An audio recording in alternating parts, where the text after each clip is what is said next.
Thank you, Andy, and thanks for inviting me for this important event this evening. So I'm the product of the American dream. My grandparents were immigrants. My parents are first-generation Americans. My father graduated high school and went to the U.S. Army. My mother graduated high school and went to work. Though neither of my parents went to college, they had no doubt that my sisters and I would. My father passed away when I was 15, and my mother could not pay for college, so the leaders of this country and the leaders and supporters of this country's colleges and universities made sure that I could go through scholarships, grants, and student loans. In the course of my career, I've been privileged to participate in the great enterprise of higher education as Chancellor of the University System of Ohio. Now, my story is also the story of the American Jewish community. From the immigrants who came through Ellis Island to every generation that preceded and followed them, American Jews have built a golden age of Jewish life and learning. Thanks to the United States of America, the freest and most open society in the history of the world, and to the development of a remarkable system of higher education, we have educated our children and we have prospered. American higher education is truly exceptional. You cannot drive through a city or down a rural highway in America without coming across great research universities and liberal arts colleges funded by public and private dollars of all kinds. This system of higher education has been a great gift to the Jewish community in America, and we have repaid this great gift with an ardor that is amazing to behold. Visit any college campus and look at the names on the buildings. And I don't just mean on the Hillel building or on the Chabad house. Look at the names on the library, the classroom buildings, the research labs, the performing arts centers, the endowed professorships, and the specialized institutes. And more important, we American Jews send our best and brightest to these institutions.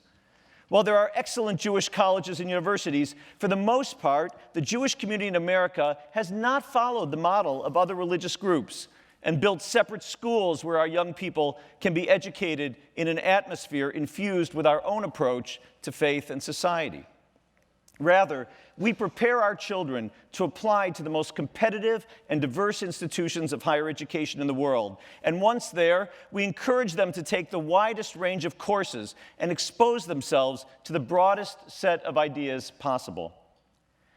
That is why it pains me so greatly to be here today, but also why it is absolutely necessary that I stand before you tonight.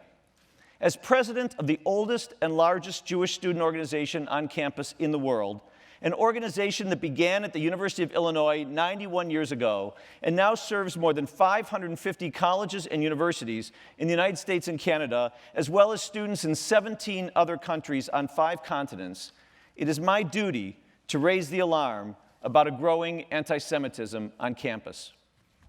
Let me be clear, it is not on every campus, but it is prevalent enough that this subject must be seriously addressed. It's not difficult to explain where this new anti-Semitism comes from. As we saw in the streets of Europe this past summer, protests that claim to be targeted at the policies of the government of Israel are frequently used as a cover for virulent anti-Semitism. Here on American campuses and in our communities, there are certainly some people who are misled into thinking they are simply attending a political protest. However, those who are organizing the protests know precisely what they are doing. And there should be no doubt as to why these same people and organizations target college campuses.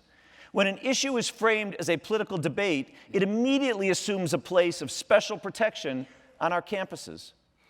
As we know from the experience on campus, with issues of sexual harassment, racial preferences, and many other examples, what is claimed as political debate can quickly put students in situations where they feel unsafe both physically and psychologically, and where they feel unable to develop their own views and identity in a free and open educational environment.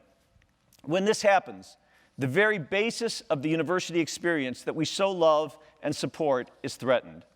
And friends, that threat is real. All leaders of higher education must understand that the abuse of verbal and physical tactics of those who seek to attack Israel on campuses has indeed crossed the line.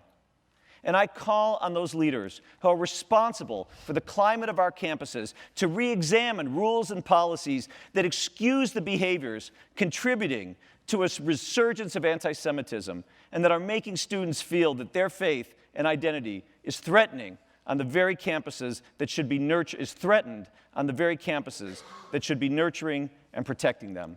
Thank you.